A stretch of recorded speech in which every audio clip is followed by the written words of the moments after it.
Exciting? Okay. Now, what would happen if I had this equation? So I want to max, W equals 4xyz squared subject to x plus y plus z equals 56. Now I have an equation that says max 4xyz squared plus lambda 56 minus x minus y minus z. And you're like, really? Yes. So I do fx, yes, which is 4yz squared minus lambda equals 0. I do fy, which is 4xz squared minus lambda equals 0. And I have f lambda equals 56 minus x minus y minus z equals 0. And again, I could use Cramer's rule to solve this puppy.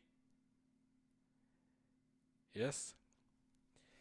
And if you do that, you get x equals 14, y equals 14, and z equals 20. Okay? Just because you're bored. But the real reason I want to do this is to do the second order conditions, right? This is the first order. These guys are the first order conditions. The second order conditions, right? So we're going to have, we need to find fxx, fxy, fxz. Yes? fyx, fyy, fyz, fzx, fzy, fzz. Okay? And then we're going to take that and put a border around it. So the border, if we come back here, there's a 1, right? And that's a 1, and that's a 1, right? 1 times x, 1 times y, 1 times z. So if I come back to do the border, I start with my 0 that I always have, and then I'm going to have 3 1s this way and 3 1s that way, right? Which are the fourth part of this, which is, fx lambda, and this one's f, that's f lambda lambda, right? Which is 0. And then we have fx lambda, fy lambda, fz lambda are those 3. Those guys are those guys. And the Young's rule, right? That way will be the same. Okay? And then we go back and we do fxx, fxy, fyx. Okay? So fxx is 0, fyy is 0. fzz, right? I didn't do fz, right?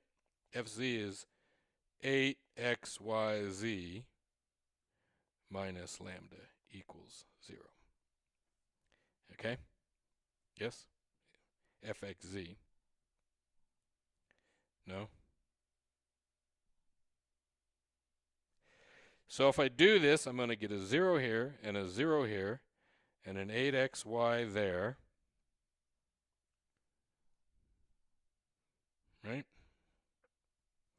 8xy, the z goes away, right? And I got 8xy.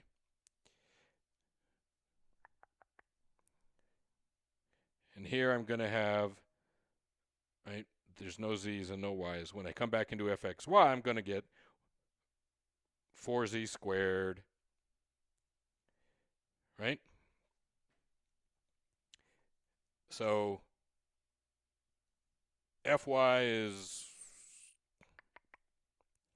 where the heck am I? Come back here. fxy is 4z squared. fyx is 4z squared. Right? So I'm 4z squared, right? Yeah. The lambdas the z, I'm going to get, for x, I'm going to get 8yz. For y, I'm going to get zx. Okay? So 8yz, 8xz, 8yz, 8xz. Now you're saying, what the? Yes. Now are we going to solve this? No. And hopefully you're very disappointed, and you're welcome to solve this if you want, because I gave you what the values of x and y and z are, right? So you can plop x, the y's, and the z's is in here for these things. I don't have to do h1, and I don't have to do h2. Okay? But to be a max, yes? Yes? What do I need for this to be a maximum? Okay? To be a maximum, they need to alternate. So for a maximum, H3 is negative and H4 needs to be positive. For a min, H3 needs to be positive and H4 needs to be positive. And anything else but those two is going to be a saddle point or an inflection point or something we are just upset that we got. Okay?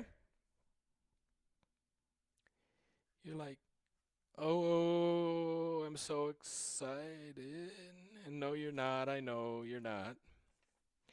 I know you're not. But you should be, because this is where life and reality in economics comes from.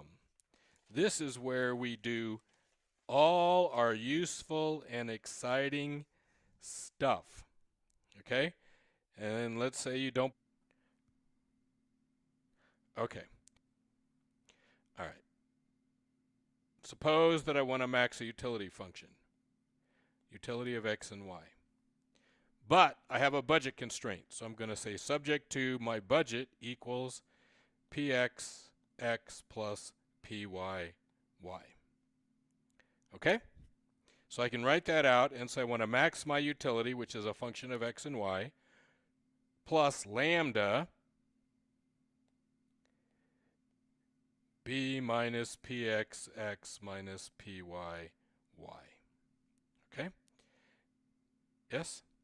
So I need to find f for x and f for y, right? The partials. So f for x is going to be u for x. I don't know what that is, right? The first derivative of that is that. Minus px times lambda equals 0.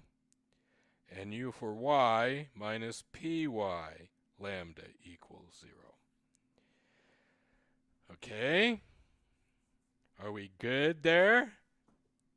Are we good? We see where these things come from. Lambda times p times x, right? And lambda times py times y. Yeah? The y goes away. When I do this math, the y will go away, right? And I'll have that. The x will go away, and I'll have those two. The b just goes away. Okay?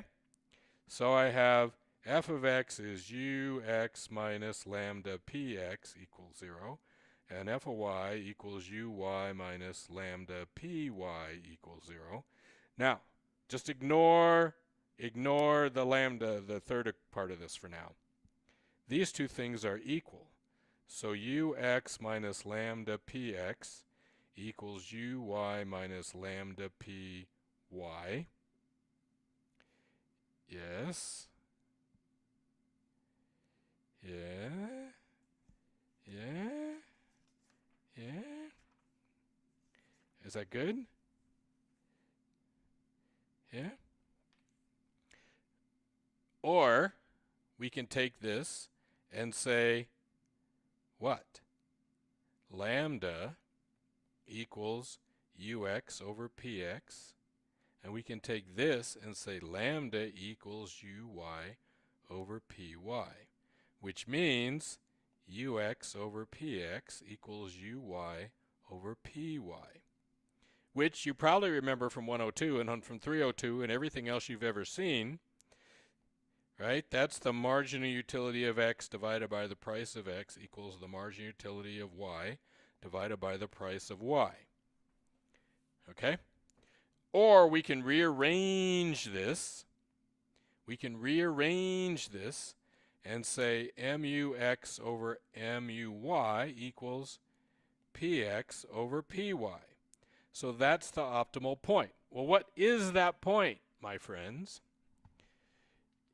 If we've ever done an indifference curve, we have x, we have y, we have this line, which is from the budget. And its slope equals, py over px.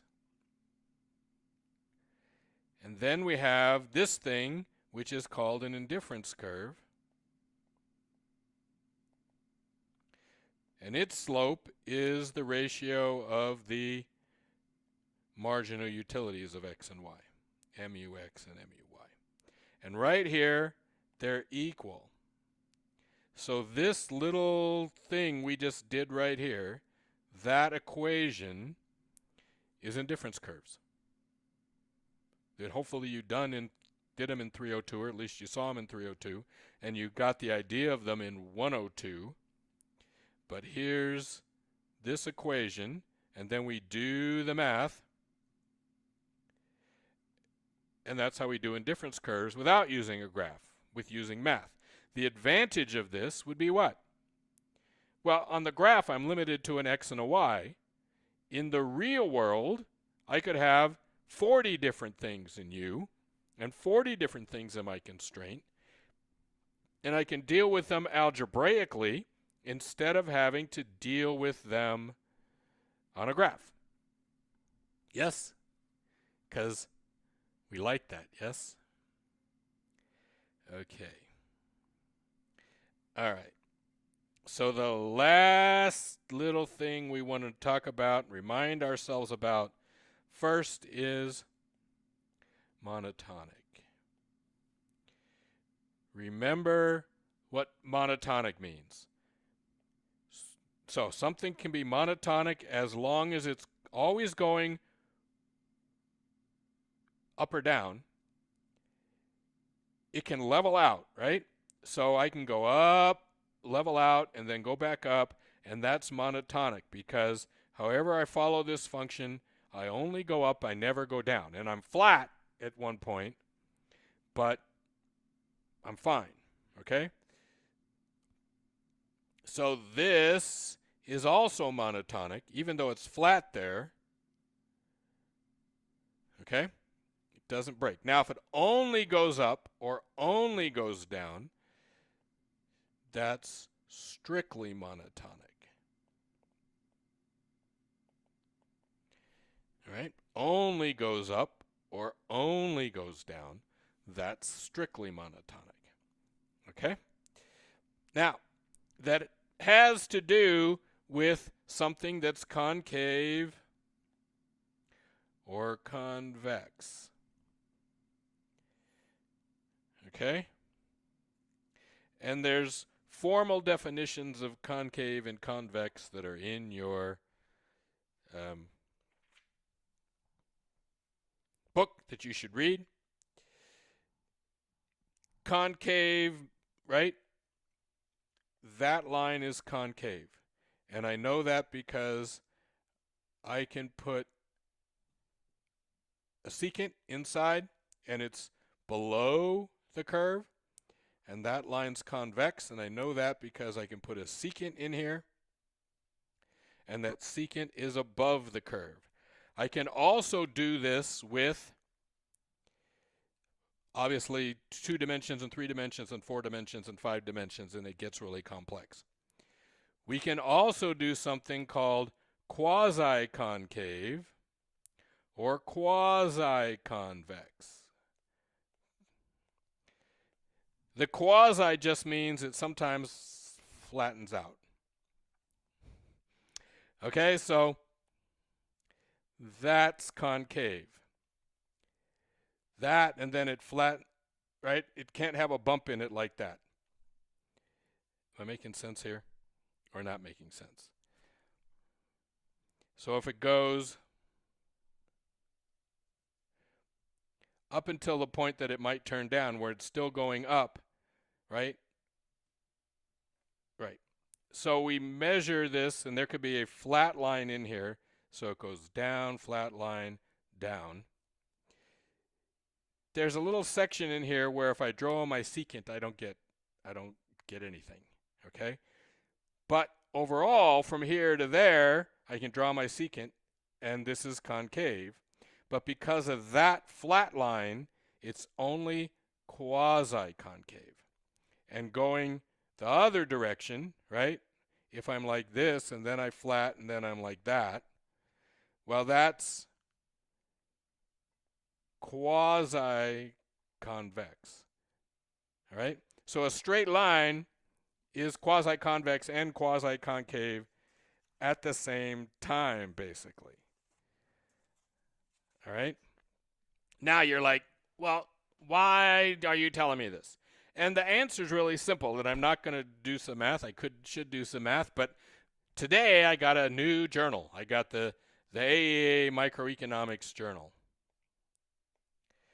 And there's a first thing that I read was an article about using utility theory to help with cost price indices. Or measuring, cost of living stuff, kind of stuff, right? That's the first article I got. And I thought for sure I remember the name. Revealed preference analysis. Blah, blah, blah. Application to cost of living indices. So they're going to tell us all about how utility theory is related to making a good measurement of cost of living. Okay?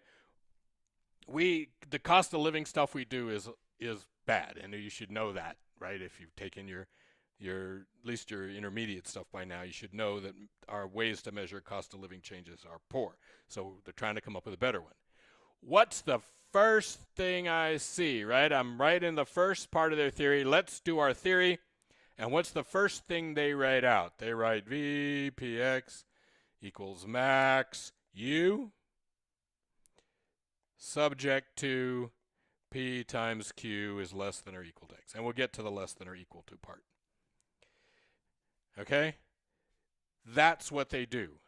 And to solve this problem, they have to assume that their function is monotonic. And that's giving them, right, if it's strictly monotonic, that's telling them that their function is either concave or convex and blah, blah, blah, blah, blah. Okay? The other part of this that's important is that, and again, they do this in this paper, we have something called a primal and a dual, and we'll get to that more detail in a minute. But for every max problem, there's a corresponding min problem. So I can max my revenue subject to my cost, and that's the same as maximizing my profit. Or I can min my cost subject to my revenue, and that's the same as maximizing profits. Okay? And we'll come back to that. Good? We're good? Yeah, I thought so.